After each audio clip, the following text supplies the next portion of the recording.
hojjettoota baankii tokko qofaan isinii hima. Waggaa sadii dura maallaqni baankii irra badee rakkatan karaan deemu jira ni yaadadha. Wadaa'ii fi magaalaa Aramaa jidduun jira Dirreedhaa irraa ol ba'ee Harariin deemu jira narra dawwalan. Warra isaanii olii kan isaan hoogganuutu itti dhufee maallaqa irraa hisaabu jira. Gaafa hisaaban maallaqni humni dhibbii hanga takka irra badee jira.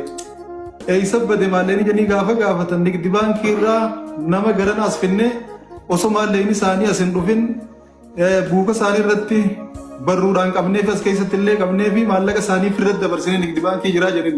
Duumaa baaftanii fidinaannan nuu baasuu didanii jedhin maamila keenya nu jalaa fuutan jedhin nuu baasuu didanii sanii maallaqni jiraa jedhin.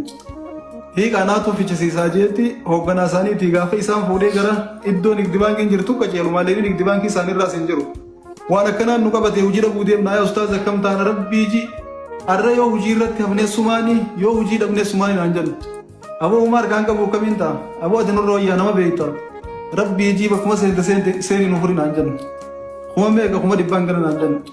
Maallaqa san anaaf isaa fi xiyya tokko shaamattuu fi laangee tokko wajjin deemu jirra oo kana jennii kamiin godha jeeniitiin namarraa laalee kuma dhibbaan ga isaan jaansan fuudhee dabarsee fi booda yoo nan barbaade malee guyyaa takka silkii naan dawwalan irra dawwala bakkaas ni jijjiirratanii hanga ammaa tettumaan dawwalu jira firraa jibbeetiin itti barreessee dadhabee firraa dhiisee.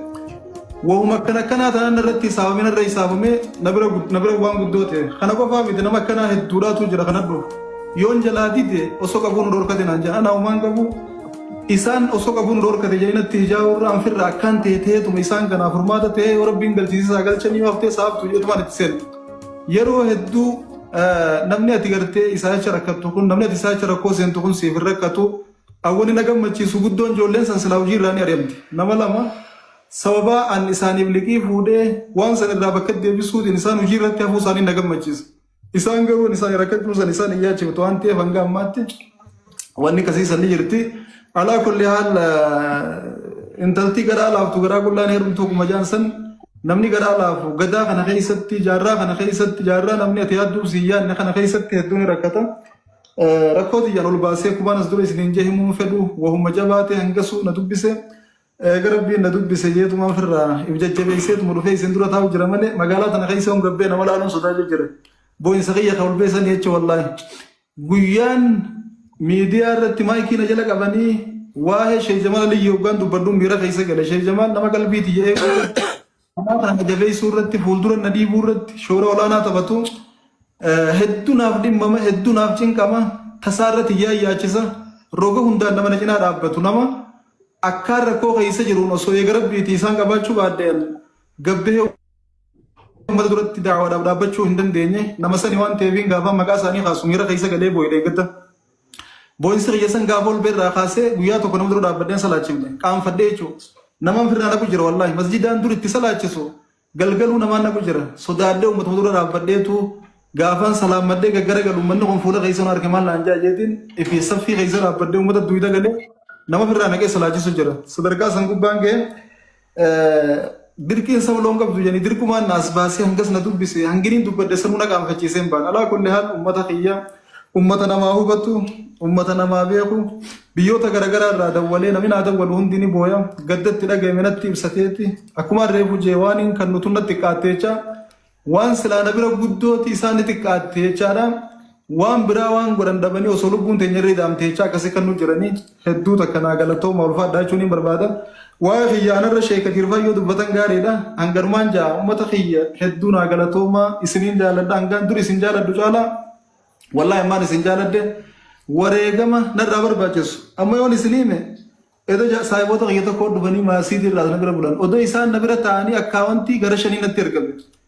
Kun kitaaba naafiti jaa kun bilbila naafiti jaa kun ni rakkadde waan ittiin soomanu jaa kun maal jaa isaan kan hundan gara biin naa laaffisetti wahuma isin ergu jirtu nanarraa amma inuuni jirti jeefirraa erguufi jiraan baana.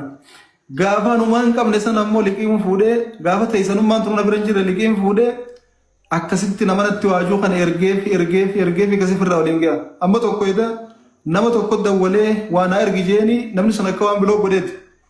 Narra dawwaleeti abalurra dawwaleeti waan ergi jeeni biloo na godhe. Niin jaaladhaaf hin gaafadhe maa biloo na godhe jee lolee narraa cufachuu dide.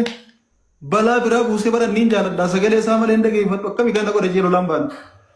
أني سموه كان هنكبو دبق يا وجين ربي النبي خلي النبي كل باتو سلكي رجع فدك كسمنا أنجامي وانجونا دقيمة هنكبو جيب الرأوف النتول فاتا جلائل جتشولين الفاتا بلوكرولين الفاتا أكل أن تجر ربي بخيسان بيخ نزني نبدورة الركدة يسار ركوا أباني جيتي نمر رافوري ركوا كسب والبركة تشيساتورة الله كل ربين أكسل أو من التنويات وسن مكاخين خمتا خين جرب بدت خنا في متا خين جرب ولا قد تيسوس نلين دعين وقولان سنيجا هدونا قالتهم موانين جونكا بخنا جالا لا والفادا إن شاء الله إسن وقالتهم فتشو من البين قالتهم أنا والفادا ربين كي قالتهم خيسن وبليين يمناخنه ربي تسن اللين